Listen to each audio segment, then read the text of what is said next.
you have legal questions. Amy the attorney has the answers. Welcome to today's show.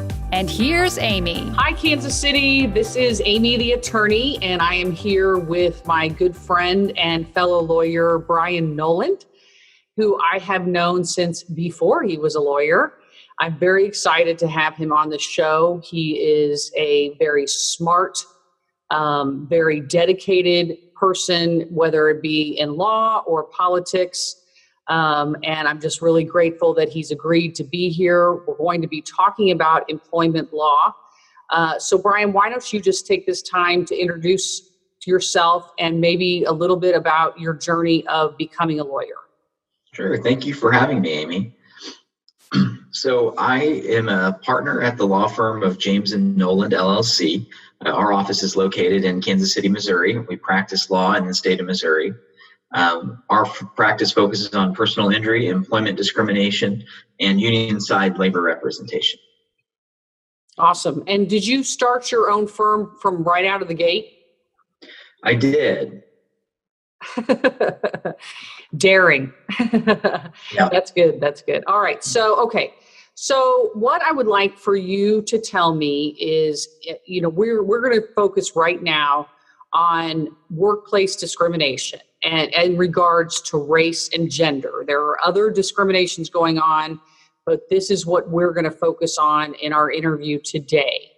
And what I would like for you to first answer is, how do people make their way to you? How do they determine that they have been discriminated against, or what is happening? Give me an example or go more in depth in what is happening in that situation. Oftentimes a person will feel that something is off at work.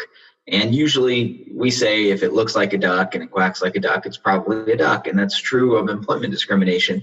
If you feel like you're being treated differently from your coworkers, if you notice that you're not receiving the same level of favoritism, you're constantly being denied promotions for which you're equally or better qualified than the folks who actually get them, something might not be right there. And what we look at is your membership in a protected class or category. So the question we ask is typically, do you believe that the adverse action that you're suffering in the workplace is related to your membership in a protected class or category, meaning race, sex, or gender, or pregnancy, disability, age, religion, national origin? There's also another area of the law that the state of Missouri has now put into a statute. You could call it something similar to whistleblower protection. We used to call it the public policy exception to the at-will employment doctrine. And so there are several different types of claims that you can maintain for that. So for instance, if you spoke out against unlawful conduct or conduct that violates public policy, if you refuse to engage in conduct that violates public policy, or if you made a third party or outside report about unlawful conduct or conduct that violates public policy, you might also have a claim. And so we look for a couple different areas. There is discrimination, harassment, a hostile work environment, and retaliation. And all of these claims tend to fall under either Title VII, which is a federal protection, and usually people will refer or commonly understand what the EEOC is, and the EEOC will investigate or enforce Title VII claims. And then we look at the Missouri Human Rights Act, which is the state of Missouri's equivalent to Title VII. And so we dual file, and maybe we can get into this other issues later. Okay. All right, let's break that down, that question, that answer down, that very thorough answer. Tell me more about protected classes. What is the origin of that? When you say protected classes, give me a little primer on what is a protected class, and please. So under Title VII or the Missouri Human Rights Act, the typical protected classes or categories that I mentioned would be race, sex, disability, age, national origin. Pregnancy discrimination is often a creature of sex or gender discrimination. And unfortunately, not all states, including the state of Missouri, include protections for sexual orientation or gender identity as well. And the origin of the idea that we have these protected classes or categories these are folks that have, in the employment context or in public housing, or in other types of places of public accommodation, have historically been left out or historically been discriminated against. And the legislature has decided that these folks deserve special protections because of the history of wrongs that have been perpetrated against them. Okay, great. That's great. Okay, so, and you mentioned that there is a federal statute and that there is a Missouri statute. Where would you prefer the lawsuit to take place, and where does it or is there a normal place where it takes place? And for my viewers, we have kind of gone over the difference between federal courts and state courts. So the federal courts would be the Title VII, and the state court would be the Missouri Human Rights Commission. Where do your lawsuits, or where would you prefer them to be? And does it take two different tracks depending on whether you're in federal or whether you're in state? So the first administrative step with there's a much broader reality here. There are other types of constitutional protections, typically based on race for the workplace. So there are several other types of laws. There are, of course, other separate laws that don't necessarily relate to discrimination, harassment, or retaliation that could apply to the workplace, such as wage theft is one that we commonly see. So there are broad categories, but for our purposes of our conversation, and what's most common that we see are claims under Title VII or the Missouri Human Rights Act. And so the first step is to file a charge of discrimination with the Missouri Commission on Human Rights and or the EEOC. And when we file a charge of discrimination, it's dual filed with both the EEOC and the Missouri Commission on Human Rights. And a potential plaintiff or someone who's been wronged in the workplace has 180 days from the date of the earliest adverse action they experienced to file a charge of discrimination with the Missouri Commission on Human Rights. There are certain exceptions for that. For instance, there could be an ongoing pattern and practice of discrimination. If those events of discrimination are sufficiently interrelated, then that 180-day period could be extended a little bit. Okay. And in no event, you have to start with filing with the administrative agency, which would be the Missouri Commission on Human Rights or the EEOC. And in no event can your case be filed 2 years after the earliest adverse act. And so there are really two limits that you look at with these types of cases. It's number one, you have to file an administrative claim. And typically 180 days after that administrative claim is pending, you can request what's called a right to sue letter. Upon receiving that right to sue letter, you have 90 days to file that claim in the relevant circuit court. Okay, so state court. So typically we'll file in Missouri State Court, depending on the jurisdiction or the venue in which the harm occurred. We'll typically file, most of our cases are filed in Jackson County, Missouri. But a federal court could hear a Missouri Human Rights Act claim. There are several reasons for that, which probably wouldn't be helpful for your listener to know.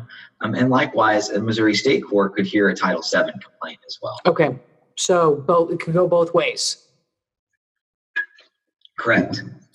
All right, so let me ask you, this is like a hypothetical, but okay, so you have the earliest incident that happened. What if, say, you were an older female and you found out that you had been being paid, significantly less than a male counterpart, all things being even, but it started 5 years ago, but you didn't find out about it until last week.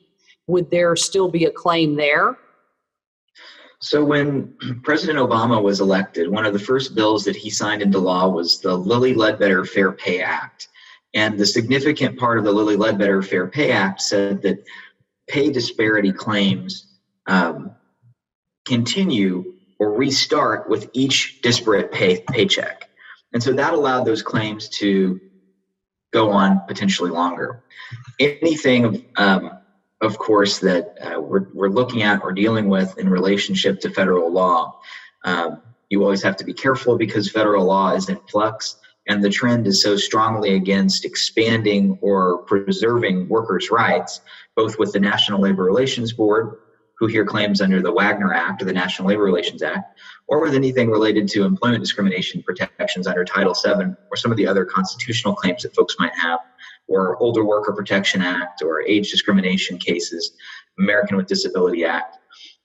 The trend tends to be towards the not the expansion of rights and privileges under those laws, but narrowing and making it harder to prove discrimination.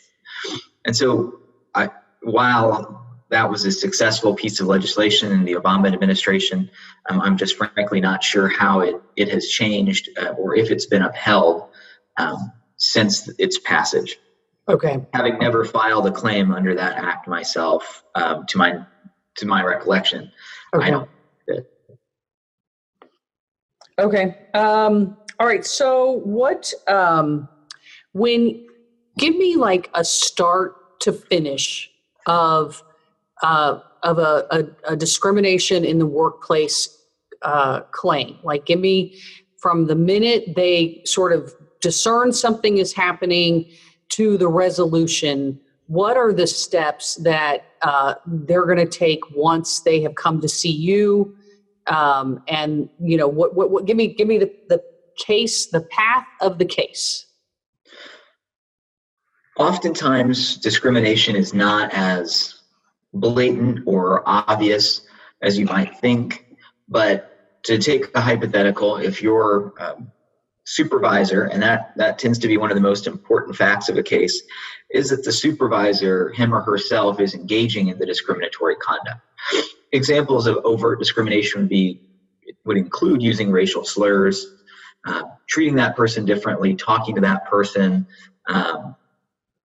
in ways that are frankly less than human, talking to and saying hateful things to them, and then treating them differently such that the terms and conditions of their employment are different and worse from similarly situated employees.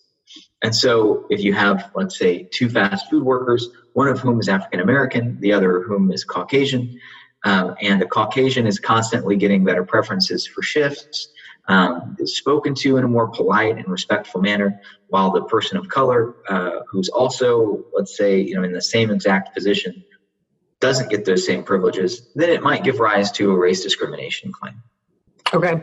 The employer has to show it's the plaintiff's burden to prove that discrimination occurred. So one simply can't say, I believe it's discrimination, and so show me why I'm wrong. The plaintiff has to prove by preponderance of the evidence that this was in fact unlawful discrimination. And the employer's defense is going to be that it wasn't discrimination, but instead the employer had a legitimate non-discriminatory reason for that conduct. And it's a high burden to show what's in somebody's, absent some actual recording or other strong, compelling witness testimony showing that someone was engaging in overtly racist acts, showing what's in someone's hearts and minds without any recording or direct evidence of it can be very challenging and difficult. So what we tend to see more often than not is a claim based on disparate treatment. So sort of like I mentioned, that the Caucasian worker is getting better treatment or better job options, even better pay, better opportunities for promotion, and the list goes on when compared to a person of color.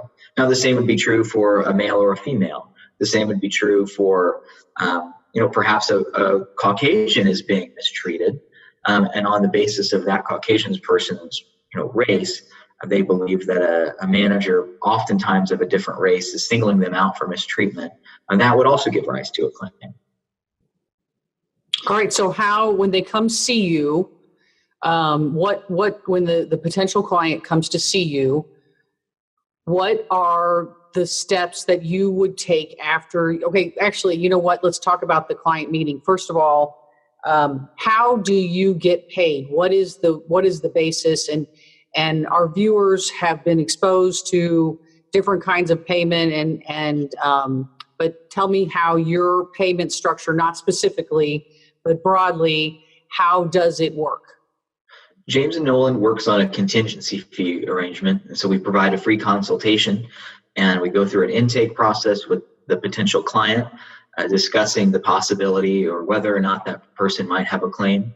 And if our firm has the capacity to take a case on that we believe is meritorious or would be meritorious, we work on a contingency fee, which means we don't get paid unless we win by way of lawsuit or settlement. If you're able to go all the way to a jury trial and you're successful, you are also entitled to petition the court for your attorney's fees. Okay, but they would, and that's recorded on sorry, Amy, go ahead. You go.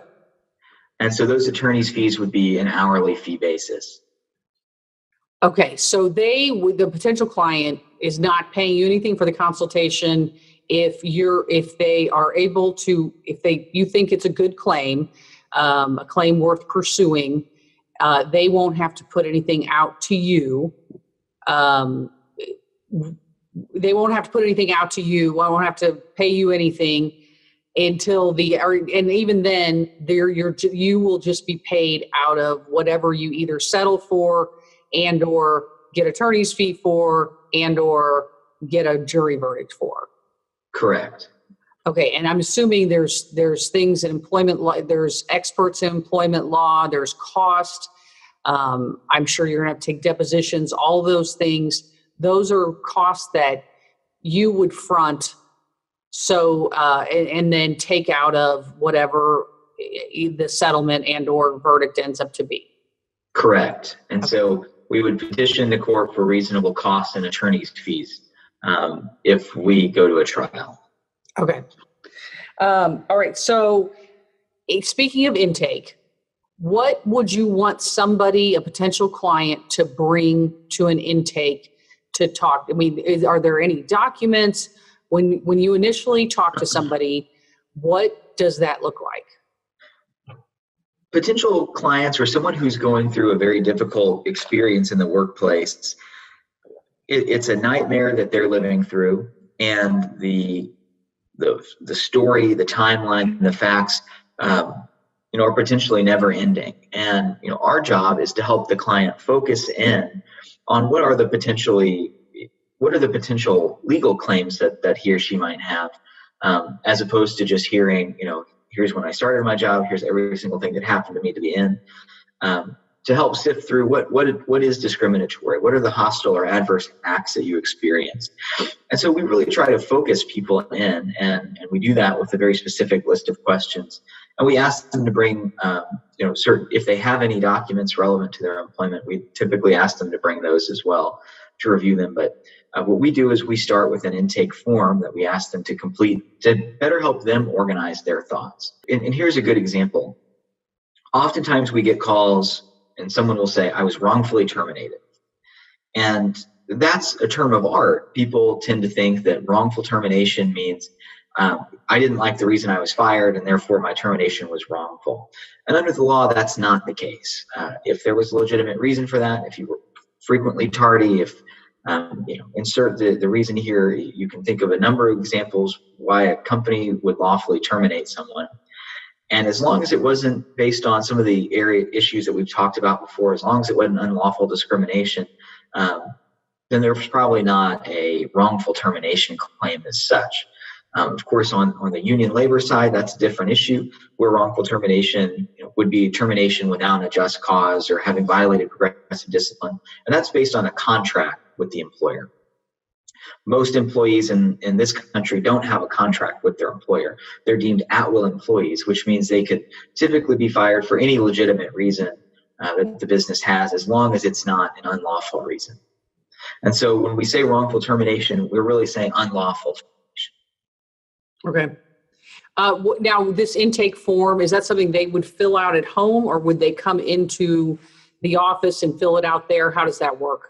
It depends. Typically, we like to have someone fill that out. And again, it helps them organize their documents. It helps them organize their thoughts so that we can have a more productive conversation. Sometimes just coming in cold to the person's factual situation isn't helpful, but we always try to be flexible. Oftentimes people don't have equal or easy access to computers.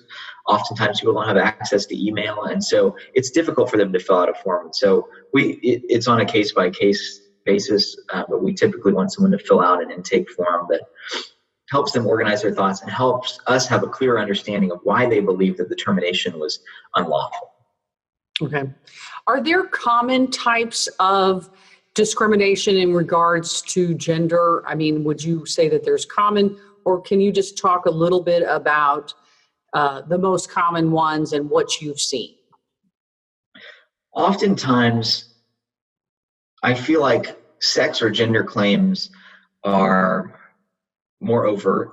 I think that the Me Too era has helped shine a light on a lot of very bad conduct that happens. Restaurants and the fast food industry, statistically, are some of the most offensive or worst places for females to work. I mean, some reports say 96% of all females who work in food service report having been harassed at least one time in the last year. So the harassment, the sex and gender cases that we see tend to be very egregious. Missouri law says that mere offensive utterances are not enough to maintain a claim.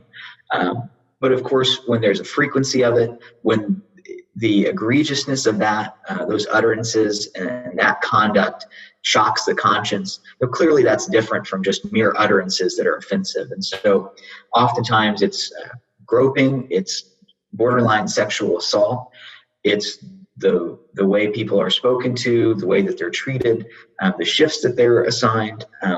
Oftentimes, and it's not uncommon to still see that managers in many companies are going to all be male, and there are very few opportunities of advancement for females, despite the fact that females represent oftentimes an equal or disproportionately higher number of employees within the company. There are lots of reasons for that historically, but it's not uncommon to see that in various different work settings, women just aren't promoted as much, and that in itself is largely unlawful discrimination. But I think groping, I think touching, I think instances of sexual assault, treating women as objects in the workplace is very common, sadly. And I think particular industries are worse offenders, and fast food and the restaurant industries are probably two of the worst industries for female workers, sadly. Okay, this leads to a kind of a misconception on my parts, because I'm sort of in the back of my mind thinking employment discrimination. I'm thinking office jobs. But, basically several times during this interview, you've mentioned fast food and restaurants. And I guess I would like for you to expand kind of on the breadth of what workplace discrimination cases you would, you take, and that, because I just think back to my days in a restaurant. I was sort of thought, you got to tough it out. It's like, whatever, it's my job. And I would think that, as I kind of moved up in terms of the kind of jobs I had. I don't know if you're getting my question, but I kind of like to know the breadth of workplaces that there would be claims filed and that you've had experience with.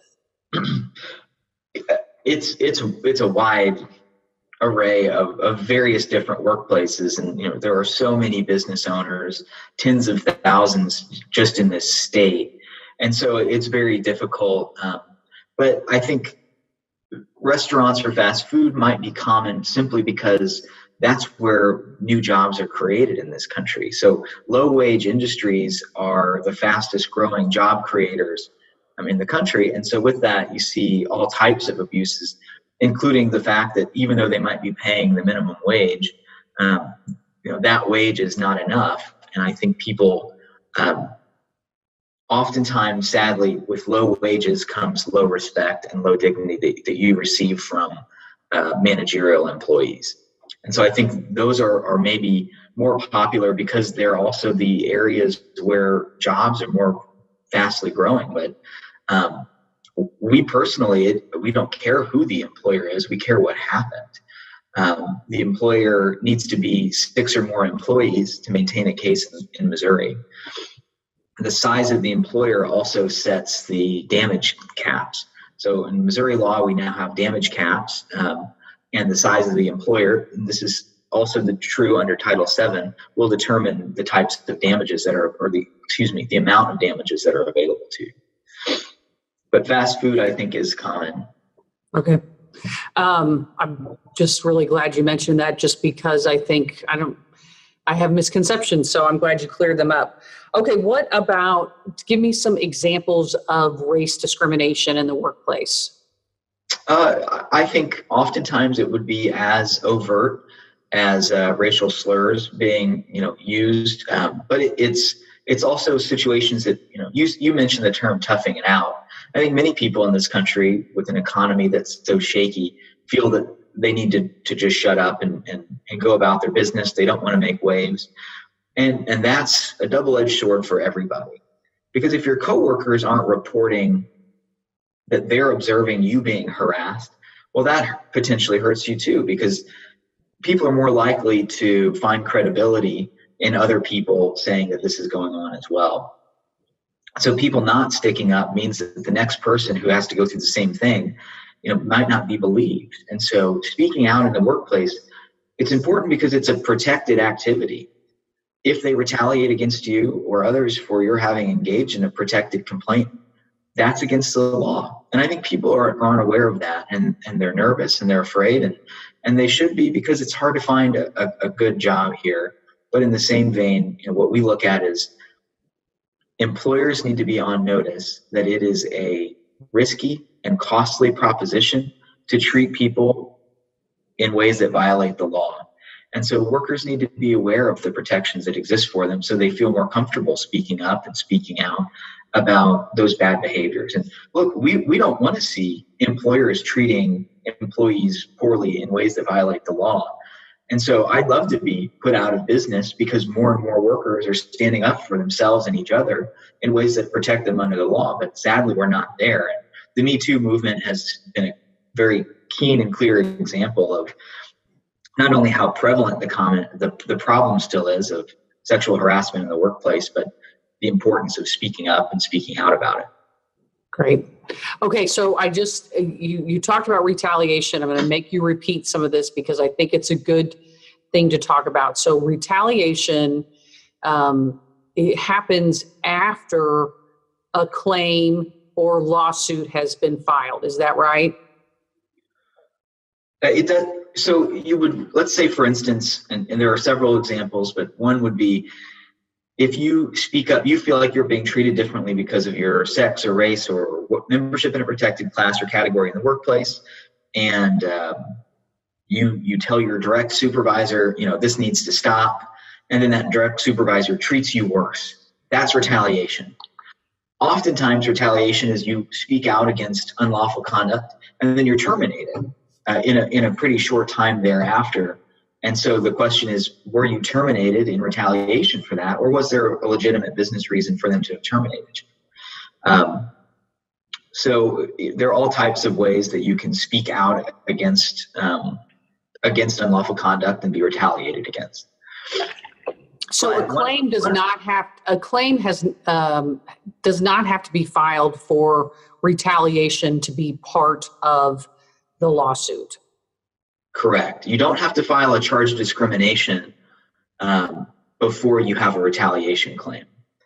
But if you do file a charge of discrimination for employment discrimination and or harassment, and then you are retaliated against, then you can file a retaliation claim. So it could be either scenario, but reporting to a supervisor or an HR member, and this is also very important because employers will commonly look at this. What is their policy for reporting sex discrimination and harassment or any type of discrimination or harassment?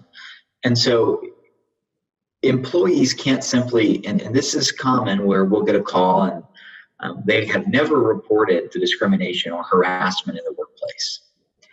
They might have talked about it to a coworker, but if that person has no supervisory authority, it's often very difficult because sometimes the employer does the right thing. Sometimes if the employer has knowledge of the problems that are happening, they want to fix them. They don't want to be exposed to liability for lawsuits.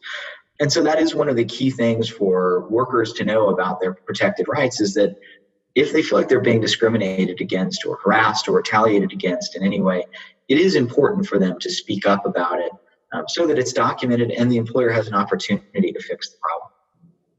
That's not a necessary ingredient to maintain a claim, but it helps to be proactive, because going through litigation is rarely, if ever, going to be as fruitful as just having gainful employment. And if you can keep your job, if you love your job and you want to stay there, it behooves you to complain about these issues. Obviously, the best case scenario is you live or work in a job that's free of discrimination. That's what the law requires. And that kind of reminds me of another important issue, and that's co-employee liability. So there is no co-employee liability under the Missouri Human Rights Act. And so if you're a coworker who, let's say you're both fry cooks, and your co-employee is kind of treating you wrong, or you're a cashier and your coworker cashier is maybe using racial slurs against you, that's oftentimes not enough if management or supervisors aren't aware of that discriminatory conduct. And so that typically triggers an obligation for you to then report it, so that they have an opportunity to fix it or make it stop. Their liability comes from a failure to investigate and a failure to do anything to remedy the problem once it's known. This is such great information. I would imagine that many of the people that contact you are scared. It's their livelihood and probably their family's livelihood, and encouraging them to report illegal behavior to their manager would seem incredibly daunting. And so, I mean, there's not really a question here. It's just that I feel like it's pretty brave to be able to speak up against it and to be able to bring it to the attention of your employee or your employer. I agree. It is brave. And I have raised this comment at various different groups that, focus on the idea of trying to eliminate race discrimination, sex discrimination. And I always encourage groups that I'm in front of to, if you're a Caucasian worker and you see discrimination, or if you're a male worker and you see discrimination of a female, you should report it too, because that helps that person have some credibility in the eyes of the employer. And I feel like that's something that we miss the mark on oftentimes is, yes, a person who speaks out about the misconduct that's happening to them, they're incredibly brave because of what they're risking. And they should always report it. But the same is true of your coworkers. I feel like we need to encourage people and remind them of their moral obligation to adhere to the law and keep the workplace free from discrimination, and report it if you see it. Even if it didn't happen to you directly, your report goes a long way, sometimes maybe even farther than others. And so that's another key ingredient that I always encourage people, if I'm talking about employment discrimination, is if you see it happening to someone else, report it. And it could be as simple as maybe an off-color joke. It could be something as severe as a completely inappropriate racist joke or sexist joke, whatever. But if you see it, report it, no matter who you are. That's great. Fantastic. Okay. So let's say somebody's come in, you have evaluated the quick case, they have hired you. Can you kind of give a typical timeline? And I know that no case is the same, but sort of go through the stages of what will happen all the way up until a trial and or appeal. Just kind of go through that and maybe a little bit of a timeline. A charge of discrimination will be dual filed with the EEOC and Missouri Commission on Human Rights. That's a jurisdictional requirement, is that the charge, the administrative piece, has to first be filed.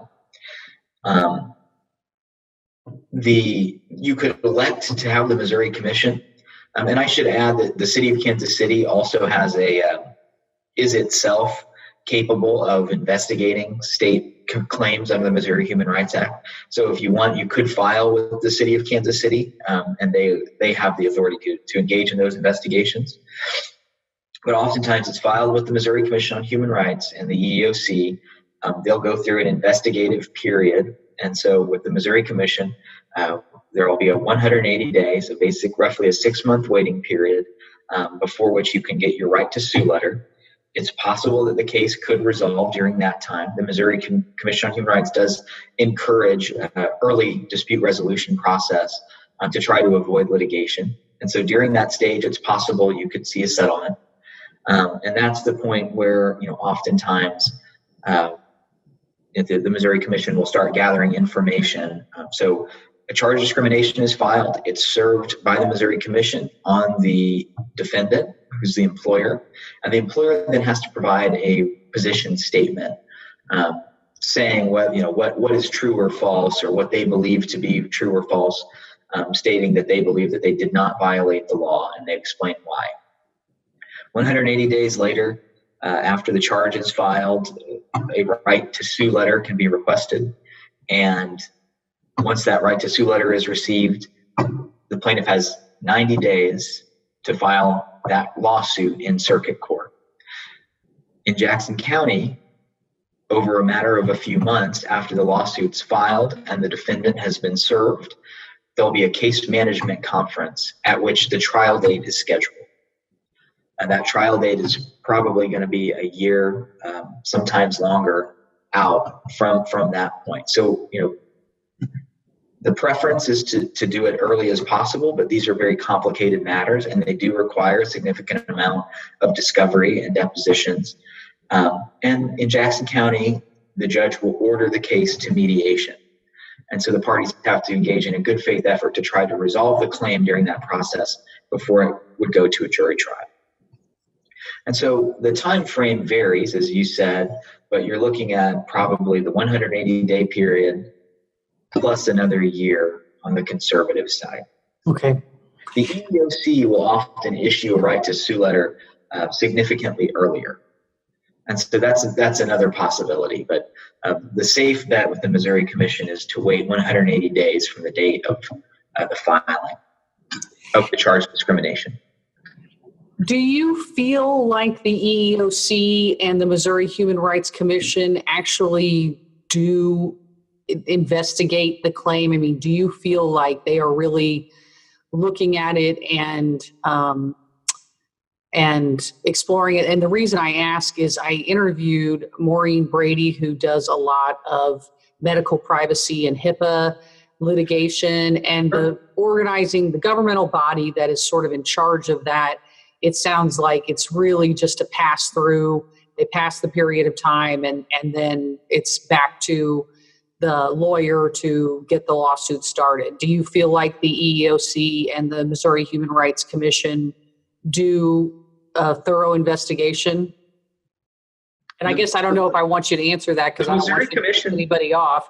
The Missouri Commission on Human Rights typically, and they're an overwhelmed administrative bureaucracy, and so the investigators the number of investigators is completely disproportionately small compared to the number of complaints that they're receiving. And so it's rare to see that an investigation with the Missouri Commission will start before that 180-day period, because they might say, if you'd rather just go ahead and get your right to sue letter, go ahead and do that now, and then we don't have to do an investigation. But you could elect to have the Missouri Commission investigate the complaint, and that takes a significant amount of time. And so one of the advantages of getting a right to sue letter is the process is probably going to move more quickly. But the Missouri Commission would investigate and request additional documents or information from the plaintiff and from the defendant, and ultimately make a determination on the merits of the matter.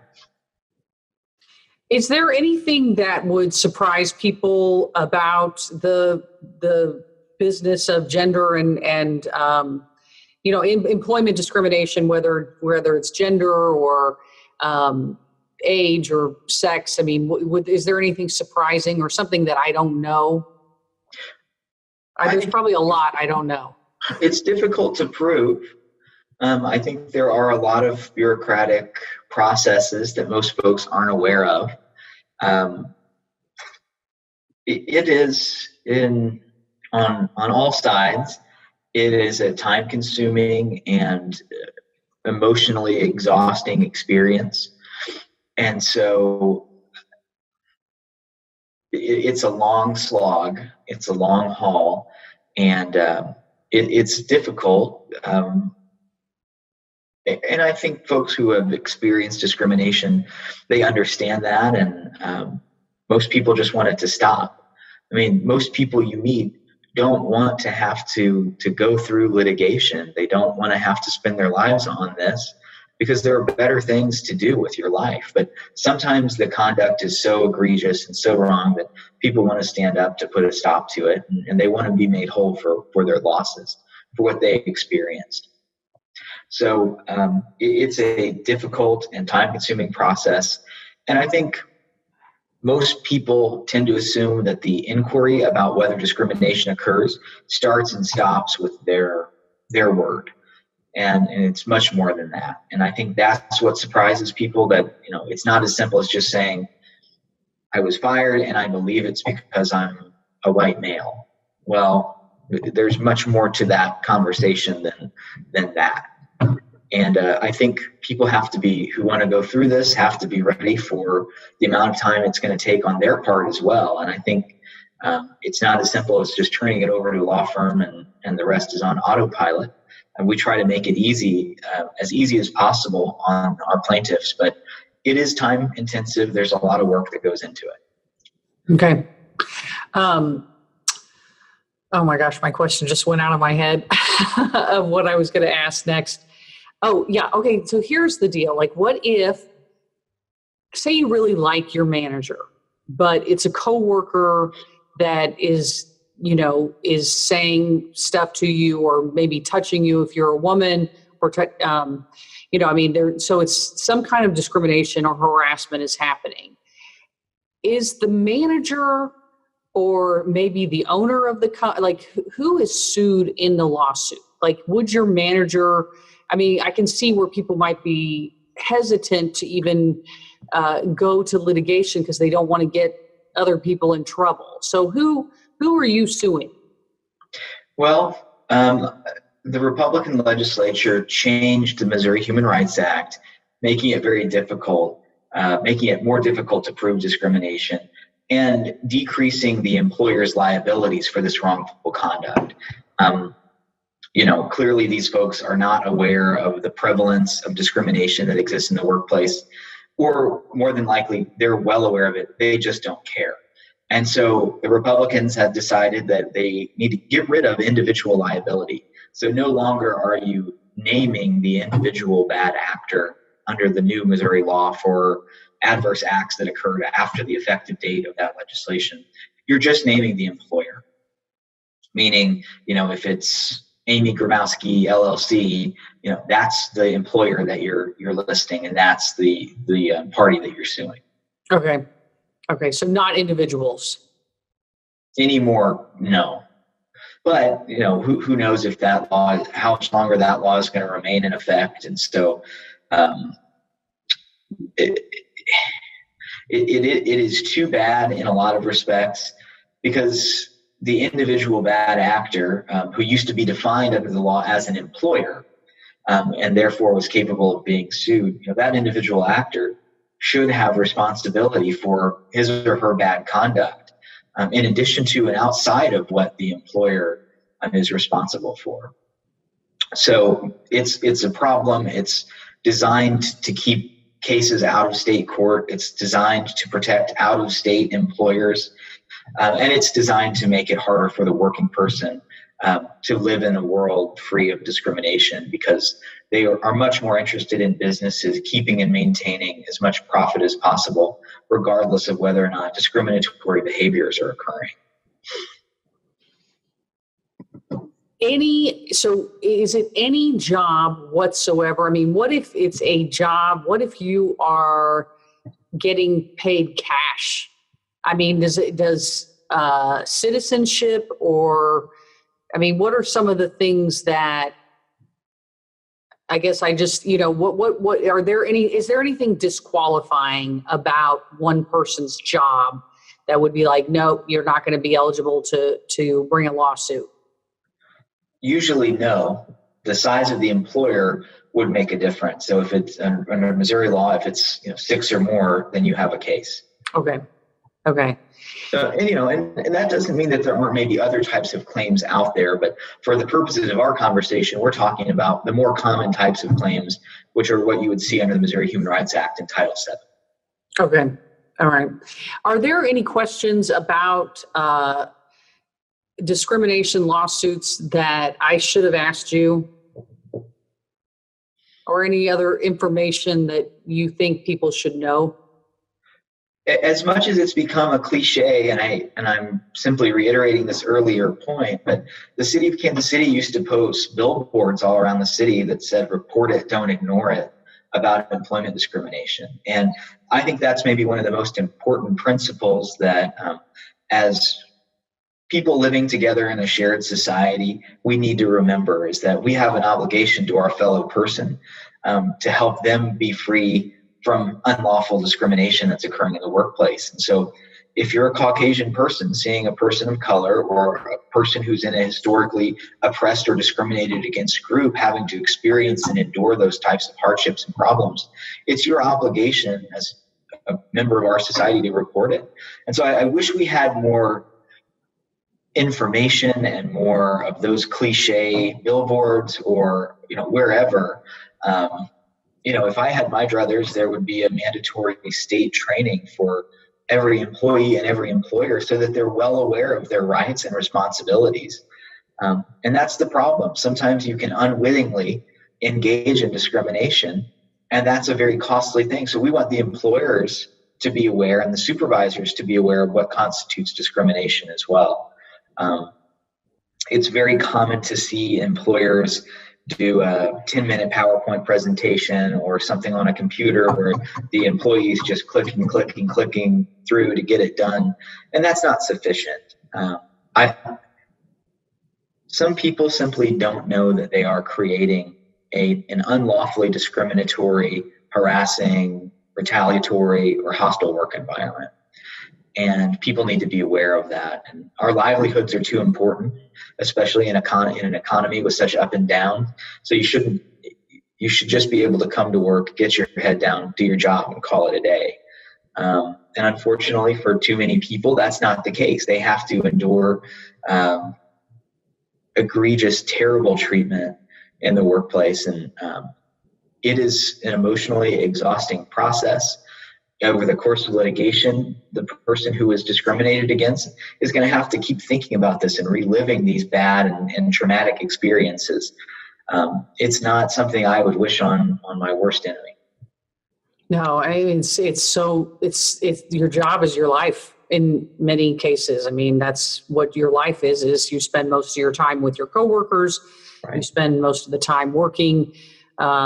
So yeah, I totally agree with you. I am always, I love Brian Noland because he is a true believer just like me and wants to make the world a better place and a more fair place and is an ally. And I'm just so grateful that you are here and in the world and in my world, doing the right and just thing. So if you have experienced discrimination or harassment in the workplace, Brian Noland is the man that you want to call and talk to him about it. The number has been on the screen the entire time, but you can also reach him through his website, which is also below this video. Okay, so now I'm going to get some funner questions. Okay. When you have people come from out of town, what is the thing in Kansas City that is not a restaurant that you want to show them? Oh, that's a good question. I love Union Station. I think Union Station is one of the crown jewels of the city. In addition to just being a beautiful, magnificent building, which you can access for free, it is kind of becoming the heart of the city. And so Union Station is high on the list. I love World War I Museum. I love the Nelson Atkins Museum of Art and the Kemper Museum of Art. I mean, sometimes we'll even go to the downtown library just to show people how ornate and beautiful that building is. So the river, the Missouri River, the new trail along that is always a fun place to take people. We are a river city, and I think we're finally starting to remember and embrace that, which is exciting. Those are probably the key things that I take people to. So, you wouldn't let me talk about restaurants and drinks. So those are the ones. That's the next question. So what is a restaurant that is can't miss in Kansas City that is not barbecue? Well, that's good. It's not barbecue. I don't eat meat. Oh, that's right. He's vegetarian. Perfect. Some of the best ones, I think, West Side Local, La Bodega, those are great restaurants. Places for drinks, the Rieger just makes great cocktails. Sava in Westport has to be on the top of the list as well. Probably my number one would be Sava in Westport. It's a champagne bar, but very proactive, interesting, proactive, safe place for women who want to go out for a drink. And so their staff are all trained to watch for possible abusive or misogynistic types of behaviors that are occurring. So very common in drinking culture to see that. So it's cool to have a safe harbor or a safe place for especially women to get a drink. And so it's a great cocktail place too. That's awesome. I'm gonna go there the next time I'm in Westport. Great. Now, I know you're a vegetarian, but do you take anybody, I guess, to barbecue when they come into town, or is there any place you would go to? When I was a meat eater, I liked Gates, but yeah. Jack Stack or Q39 are such hot spaces now, and out of towners tend to like that. I mean, it's hard to get away with not taking an out of towner to a barbecue place in Kansas City. Yeah, absolutely. I think one of the ones I've been to, it's not Q39, but it's the fancy one in Westport, does have barbecue jackfruit. Oh, Char Bar. Yeah, yep. That's a good one. So that's good. All right. Well, Brian, I am so grateful to you. Thank you. I'm going to wrap this up, but stay on the line so I can talk to you after this, but I'm going to quit recording here. Thank you again. I am so appreciative. I know the people that hear this and see this are going to be appreciative too. I hope you get the chance to, I don't, like you said, I don't wish this on anyone either. But certainly it would be, they would be in safe and capable hands if they hired you. Thank you. Thank you for the time.